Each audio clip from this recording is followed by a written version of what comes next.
పోలీసులను అడ్డం పెట్టుకొని తిరుగుతాం, పోలీసులు మమ్మల్ని కాపాడుతారు, ఏదో టీఆర్ఎస్ కార్యకర్తల మీద కేసు పెట్టి భయపెట్టవచ్చు, సోషల్ మీడియాలో రాష్ట్రంలో మీద కేసులు పెట్టి భయపెట్టవచ్చు. అది ఒక పిచ్చి భ్రమంలో ఉన్నారు. కానీ ఒక్కసారి ప్రజల్లో తిరుగుబాటు మొదలైతే పోలీసు మిలిటరీ ఎవ్వడు కూడా ఆపలేడు. ఉరికిచ్చుడు మొదలైతే ఒక్కడు కూడా ఊళ్ళలకు రాలేడు. కాంగ్రెస్ పార్టీ ఎమ్మెల్యేలు కావచ్చు, మంత్రులు కావచ్చు, ఊళ్ళలో తిరగలేడు.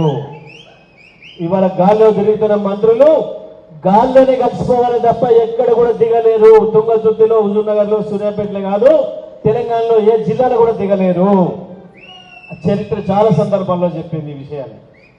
మొన్ననే చూసినాం మనం. 4-5 నెలల క్రితం బంగ్లాదేశ్ అధ్యక్షురాలు పారిపోయి వచ్చి భారతదేశంలో దాచుకుంటుంది.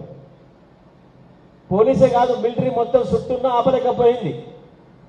ప్రజలు తిరుగుబాటు మొదలైంది.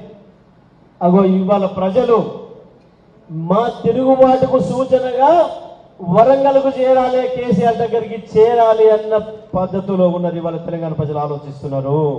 వరంగల్లో జరిగే సభ బీఆర్ఎస్ రజతోత్సవ సభ మాత్రమే కాదు, కాంగ్రెస్ పార్టీ ప్రభుత్వం పైన తెలంగాణ ప్రజల తిరుగుబాటు సభగా మారుతున్నది. ఆ పరిస్థితి వస్తుంది.